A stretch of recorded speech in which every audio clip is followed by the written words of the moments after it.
Bavandimwe, Kristo Yesu akuzwe. Tuzirikane ku masomo matagatifu yo kuri wa gatanu mutagatifu. Ingingo remezo nifuje ko tuzirikanaho iragira iti: hirya y'imibabaro n'urupfu hari ubuzima. Burya ubuzima burakundwa kandi tugomba kubukomeraho tukabubungabunga, kuko ari bwo butunzi bwonyine tuzana ku isi tukanayibuvanaho.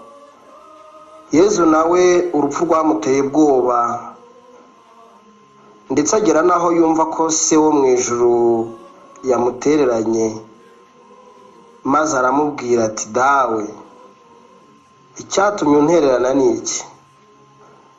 Arongera ati: dawe, niba bishoboka igiza y'inkongoro ice kure yanjye. Ariko ntiyacika intege, akomeza kwizera no gusenga agira ati: dawe, nihakorwe icyo ushaka.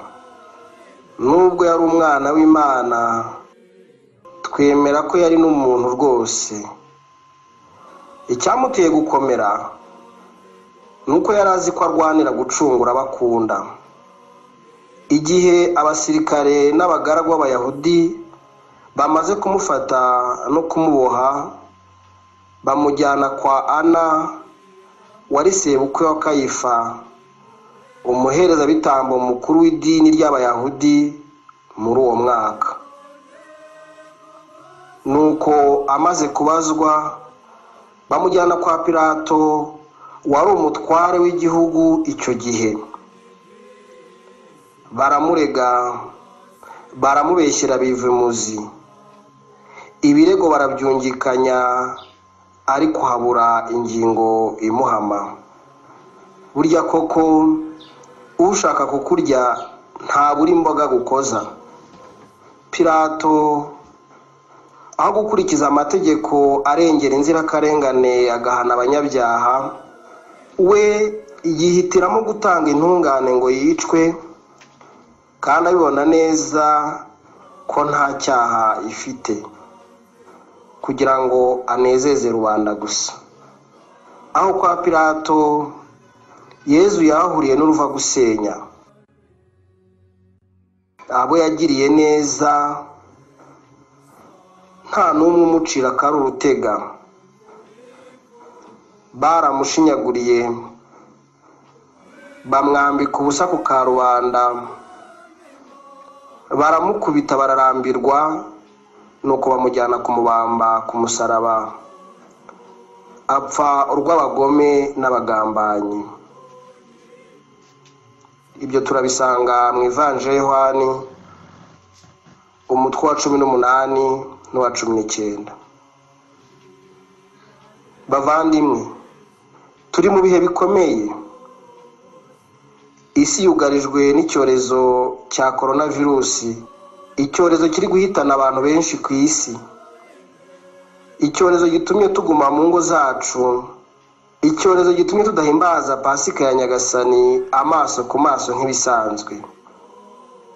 Ibyo ariko tukabikorana umutima w'urukundo rwo kurengera ubuzima bwacu n'ubw'abandi.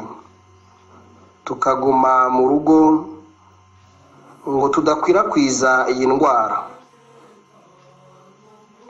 Ibi bihe kandi bihuriranye n'igihe cyo kwibuka Jenoside yakorewe Abatutsi. Kuri twe Abanyarwanda ni igihe cy'umwihariko cyo kwibuka no gusabira abavandimwe bacu yahitanye, kandi tugafasha abagishikamiwe n'ingaruka zayo bose. Nifuje ko tuzirikana ibintu bitatu by'ingenzi. Icya mbere, tuzirikane ku nkomoko y'ubugome bwa muntu. Ngendeye ku ijambo ry'Imana dusanga mu gitabo cy'Intangiriro, icyaha cya mbere cy'ubugome cyaje mu bantu ni ukwica. Umuntu wa mbere wishe undi ni Gahini wishe murumuna we Abeli. Gahini yari umuhinzi naho Abeli ari umworozi. Bombi bari basangiye amaraso kuko bari abavandimwe.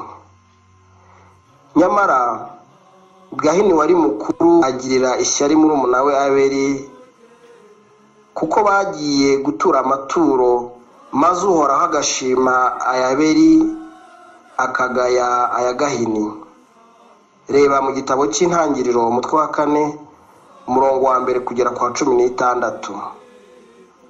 Icyaha cyo kwica kigira ingaruka zidasaza kuko kitagarurira ubuzima wabuze.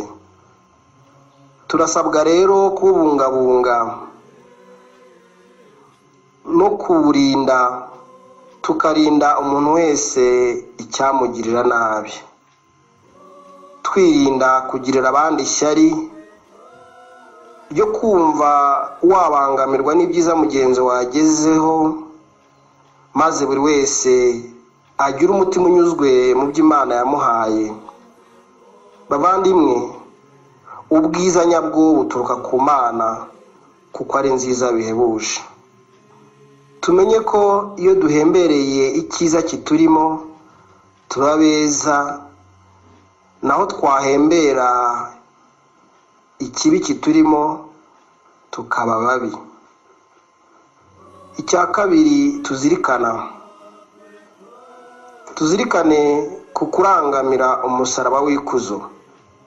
Umunsi nk'uyu wa gatanu mutagatifu utwibutsa kurangamira umusaraba kuko ari ryo shema ry'abemera.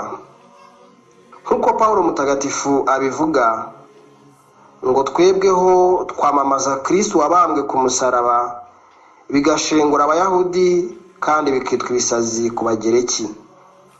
Turabisanga mu ibaruwa ya mbere Pawulo intumwa yandikiye Abanyakorinti umutwe wa 2 umurongo wa 23. Ku musaraba twibuka ko Kristo yabambwe arambuye amaboko, bityo agahuriza hamwe abantu bose. Ku musaraba Kristo yaciye urwango rwatandukanyaga abantu. Ibyo tubisanga mu ibaruwa Pawulo intumwa yandikiye Abanyefezi umutwe wa 2 umurongo wa 14.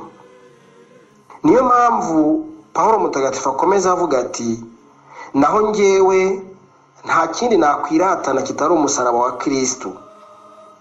Ibyo yabibwiye Abanyagalati umutwe wa 6 umurongo wa 14. Kuko ku musaraba ariho havuye umukiro wa bene muntu twese.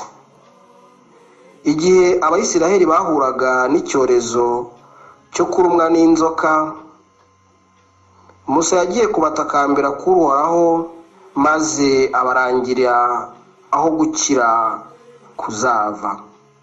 Nuko Uhoraho abwira Musa ngo curisha inzoka isa nizo zabateye, uyimanike ku giti, uwo zizajya zirya akayireba azajya akira. Tubisanga mu gitabo cy'Ibarura umutwe wa 21 umurongo wa 8.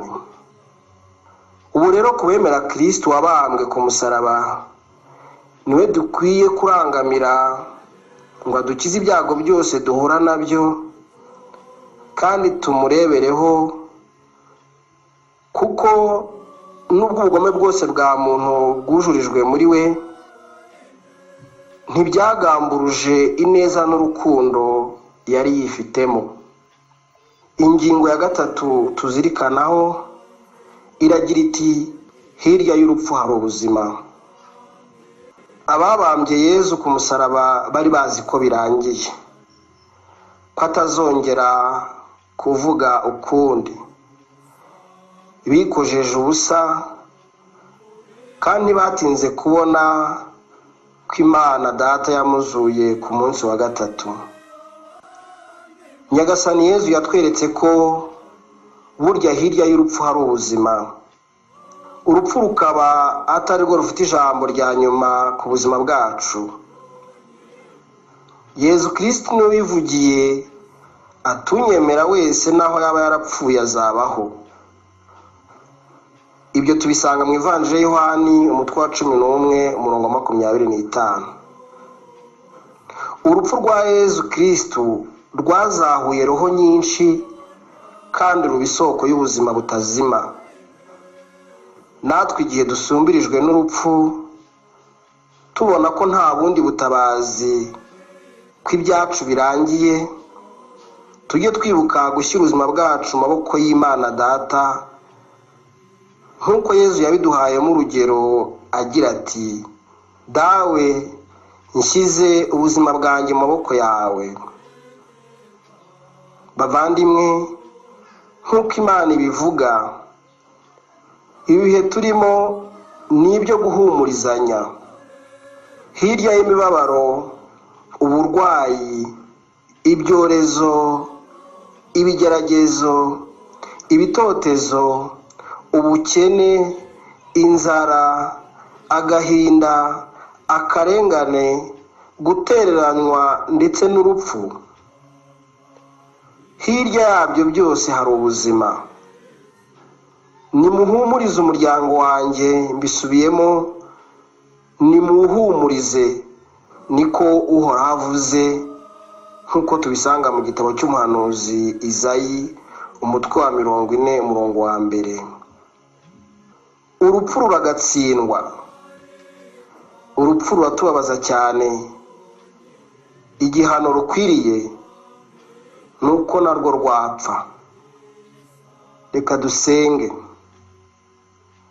Dawe Mana yacu, nyir'ubuntu bwahebuje, waduhaye umwana wawe ngo atubere ifunguro, igitambo n'inshuti tubana muri Ukaristiya ntagatifu.